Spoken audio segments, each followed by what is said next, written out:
El diputado de Vox por Madrid, Javier Ortega Smith, ha defendido la enmienda de su partido a la moción presentada por el PP, en la que se analizaban las acciones del gobierno que han contribuido al actual deterioro democrático. Durante su intervención, Ortega Smith señaló que España lleva años sufriendo un progresivo desgaste institucional, atribuyendo esta situación al reparto de poder entre el PSOE, el PP y sus aliados nacionalistas.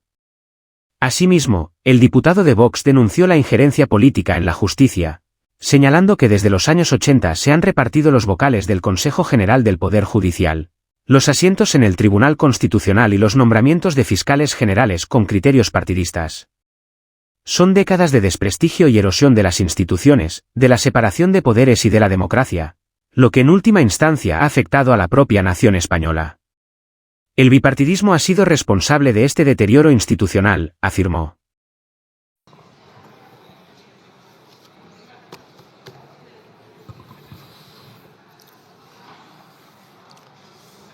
Muchas gracias, presidenta. Señor ministro Marlaska, no le voy a decir nada que usted no haya escuchado ya muchas veces de nuestro grupo parlamentario. Supongo que también lo habrá escuchado cuando va a los actos institucionales de la Policía y la Guardia Civil, esos a los que usted cada vez se tiene que poner más lejos para que el ruido de los abucheos del público no le recuerde que es usted el peor ministro desde que se aprobó la Constitución. Es usted, señor ministro, y en esta comparecencia sobre los asuntos por los que comparece, que sin lugar a dudas podríamos calificar máximo exponente de su gobierno en dos cuestiones: en el desprestigio de las instituciones y en el abandono de los españoles. No hace falta volver a insistir que nada desprestigia más las instituciones que indultar a los corruptos, aprobar leyes de amnistía para conseguir los votos que les faltan en las investiduras, llegar a acuerdos con los herederos de la banda terrorista ETA y llevar a cabo todo tipo de corrupciones de los cercanos y allegados a su gobierno, cuando no del propio gobierno. Y tampoco hace falta insistir demasiado para recordar que no hay nada peor que haber abandonado a los españoles en el peor momento, cuando sufrimos esa terrible pandemia. Haberlo hecho aplicando mecanismos que fueron declarados inconstitucionales, como los 2 estados de alarma que firmó su gobierno, porque vulneraban nada menos que derechos constitucionales fundamentales de los españoles. No hay nada peor que abandonar a los españoles ante la terrible crisis energética que supuso para muchas familias situaciones verdaderamente alarmantes. O abandonar con sus leyes fanáticas al sector primario a través de la aprobación de esa Agenda 2030 y de ese Pacto Verde Europeo que está llevando a la ruina al campo y a la pesca españoles. O, por ejemplo, no hay nada que abandone más a los españoles que el haber dejado desprotegidas nuestras fronteras, la inseguridad en nuestras calles como consecuencia de esa absurda política de fronteras abiertas y esa entrada masiva, desordenada e ilegal de inmigrantes menas.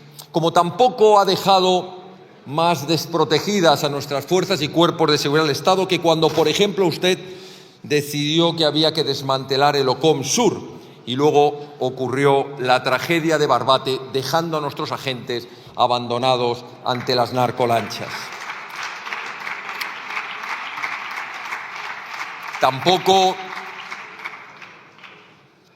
Tampoco es un buen ejemplo las permanentes cesiones que ustedes hacen al gobierno de Marruecos, al que usted ha citado precisamente en esta mañana. Y cómo no, el último ejemplo de abandono a los españoles han sido tras las terribles riadas en Valencia y otras provincias. Pongamos un ejemplo. Ustedes son capaces de activar 22 millones de euros para la construcción de un centro de inmigrantes ilegales en Algeciras y, por el contrario, no son capaces de entregar ese dinero a todas aquellas familias que de verdad lo necesitaban desde el minuto 1. Hablemos de las riadas de Valencia y hablemos de la actuación precisamente de su ministerio. Ustedes lo han calificado como una desgracia y como una tragedia, y lo son. El problema es que es una desgracia y una tragedia previsibles y evitables. Fueron previsibles y fueron evitables muchas de sus consecuencias, porque su negligencia se encuentra en que prefirieron la inacción y la tardanza en las horas que de verdad era decisiva para haber salvado vidas y haber evitado daños mayores. Esas 72 primeras horas hubieran evitado muchas de las 223 muertes y mucha de la destrucción. Esas primeras 72 horas. Y ante ello, señor ministro, su cobardía. La cobardía de su gobierno, que ya le recordé desde esta misma tribuna a la ministra de Defensa. Cobardía, porque no se puede calificar de otra manera el no haber querido aplicar la Ley de Seguridad Nacional, el artículo 23, como le demandamos desde nuestro grupo parlamentario, declarando interés para la seguridad nacional, tomando el mando único por parte del Gobierno, evitando esos conflictos competenciales de los que ha dado usted en esta mañana muestras bastante claras, con el y tú más, con el recíproco de que si la culpa la tiene el gobierno autonómico, porque es del PP, porque si llega a ser del PSOE, culpa ninguna, o el PP diciendo que la culpa la tienen ustedes. Se hubieran evitado conflictos competenciales y se habrían podido movilizar todos, absolutamente todos los recursos del Estado, sin pedirle a nadie su opinión, sin pedirle a nadie su autorización, con la autorización que le daba la Ley de Seguridad Nacional, que ustedes no quisieron aplicar. Usted y su gobierno tardaron 5 días, que se dice pronto, 5 días en declarar zona afectada gravemente por una emergencia de protección civil. 5 días en darse cuenta la magnitud de la tragedia. Y esa ley de protección civil a la que usted se agarra como un clavo ardiendo para echarle las culpas a un gobierno autonómico y no asumir sus propias culpas, le dejaba muy claro que siempre que excediese de la capacidad de reacción de una comunidad autónoma por la magnitud de la tragedia, el gobierno podía tomar el control. Pero no se escude en que no se lo pidieron. Haber aplicado, insisto, la Ley de Seguridad Nacional y no tendrían que haberle pedido nada. También demuestra un fracaso del sistema autonómico. Otra vez más, los intereses partidistas, otra vez más, la falta de competencias, otra vez más, el y tú más del que estamos hartos los españoles. Y, cómo no, las consecuencias de la descoordinación, las consecuencias de la desviación de responsabilidades, la tardanza y la falta de liderazgo en resolver una situación de emergencia. Y, cómo no, ya se lo he mencionado, el fracaso en la prevención, en la anticipación y en la alerta, porque si hubieran alertado realmente de las graves consecuencias que se cernían sobre la población, se habrían tomado medidas a tiempo. Y hubo tiempo para tomarlas, pero ustedes estaban más preocupados en echar balones fuera y mirar a ver qué responsabilidades tenía la comunidad autónoma. Es un fracaso también manifiesto de las políticas del fanatismo climático que tanto les gustan a esa coalición del bipartidismo que forman ustedes con el Partido Popular. Esas malditas agendas 2030, ese pacto verde europeo, esa permanente lucha contra el sentido común, destruyendo presas, no queriendo aprobar un plan hidrológico nacional con la interconexión de las cuencas, no llevando a cabo la limpieza de los cauces de los ríos, no permitiendo la limpieza de los montes. Ese fanatismo de ecologetas de salón es el que luego pagan sus graves consecuencias todos los españoles. El resultado de su gestión, señor ministro, ha sido el de una gestión criminal de una emergencia que pudo predecirse y alertarse, en la que se debió actuar con todo el rigor y con todos los medios, especialmente en las primeras 72 horas, y no ir mandando unidades a cuentagotas, y con una unidad de mando que hubiese coordinado todos los recursos. Solo podemos felicitar a quienes siempre cumplen con su deber, y no son ustedes, no es el Gobierno, son las fuerzas y cuerpos de seguridad del Estado, la Policía Nacional, la Guardia Civil, son las Fuerzas Armadas, siempre olvidadas, siempre mal pagadas, las policías locales, las policías municipales, los servicios de emergencia y, cómo no, esos cientos de miles de voluntarios que en toda España pusieron toda la carne en el asador para ayudar a sus compatriotas. Y voy terminando. El segundo asunto de su comparecencia es la corrupción. Una vez más, el PSOE y la corrupción, ese tráfico de influencias. ¿Se acuerdan de aquellos lejanos años de mi hermano, el Juan Guerra? ¿Se acuerdan? El hermano del vicepresidente. Desde entonces, fíjense, 2 ERES, 2 secretarios generales del Partido Socialista condenados, y llegamos a las épocas actuales, los Tito Berni, los Koldo, los Ábalos, los Aldama. Al final es siempre lo mismo, el desprestigio de las instituciones, utilizarlas de manera partidista, para su provecho propio, y da igual si es un provecho económico o es un provecho, como en este caso, de posibles condecoraciones, medallas o reconocimientos. Pero yo le hago 3 preguntas con la ley en la mano.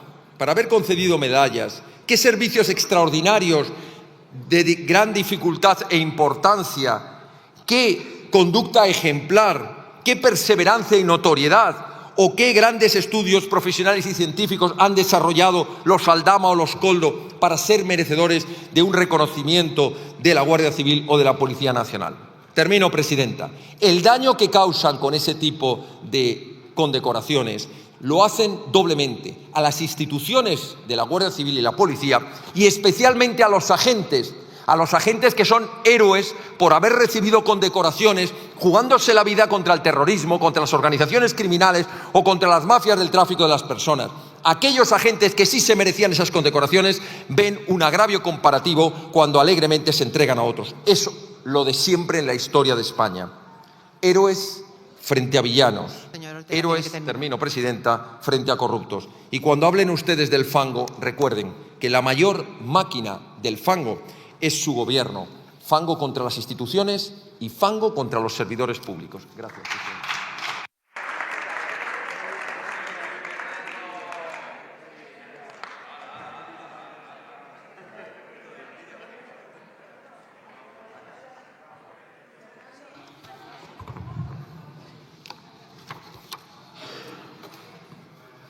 Muy amable, muchas gracias.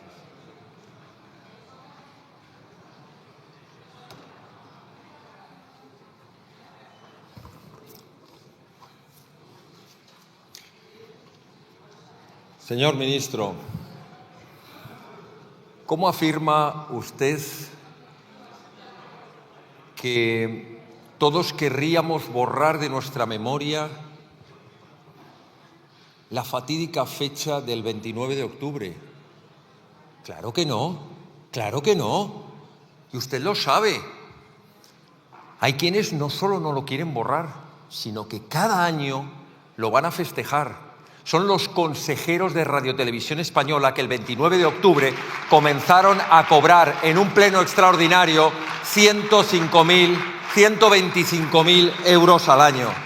Esos nunca se van a olvidar del día de la lotería que ustedes les regalaron. Señor ministro, ha dicho usted que nosotros manipulamos a las fuerzas y cuerpos de seguridad del Estado.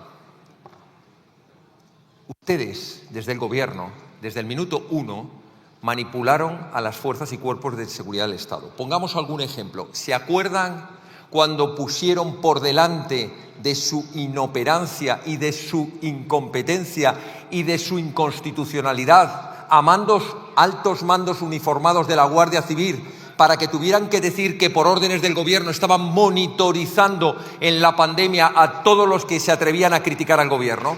Eso sí que es manipular a las fuerzas y cuerpos de seguridad del Estado.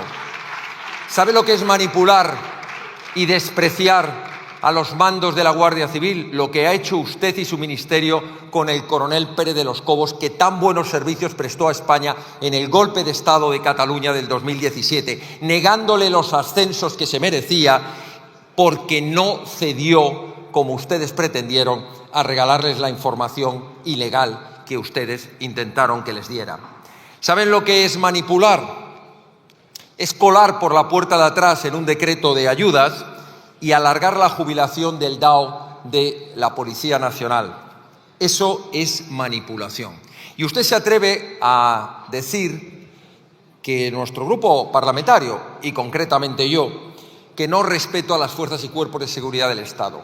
Y usted sabe, y lo sabe perfectamente, que todo nuestro respeto, toda nuestra admiración y todo nuestro apoyo a los leales servidores de las fuerzas y cuerpos de seguridad del Estado. Lo que nunca estaremos en su utilización política, en el abuso de la fuerza que por instrucciones de Testaferro de Sánchez, a la sazón llamado delegado del Gobierno, utilizó apaleando en la calle Ferraz de Madrid a jóvenes pacíficos que levantaban sus banderas de España y ancianos porque criticaban al presidente Sánchez. Eso no es ni tiene nada que ver con faltarle al respeto, es no permitir el uso violento, el abuso de fuerza y la desproporcionalidad de las fuerzas y cuerpos de seguridad del Estado, que como leales servidores tuvieron que cumplir las órdenes del delegado del Gobierno, indirectamente de las suyas. Usted ha dicho que va a retirar, o que están estudiando retirar, las medallas concedidas a los Aldama, a los Koldo. Me parece muy bien, pero yo, para que no diga usted que los de Vox no le traemos propuestas constructivas, le propongo que usted, en su capacidad como ministro de Interior, proponga y acuerde y firme, como hizo con estas, otra serie de medallas. Le propongo, por ejemplo, la medalla al mérito de la incompetencia para el ministro de Transportes, señor Puente. La medalla al mérito de la indecencia académica para doña Begoña Gómez. Al mérito de ¿qué hay de lo mío? Al exministro Ábalos. La medalla al mérito del desprestigio institucional para el señor ministro de la Presidencia, señor Bolaños. Al mérito, al descrédito de sus subordinados. Esa se la puede usted autoconceder, ministro del Interior, señor Marlaska. Y por último, la gran medalla al mérito de la traición a España. Esa se la otorga usted al señor Sánchez, presidente del Gobierno. Muchas gracias.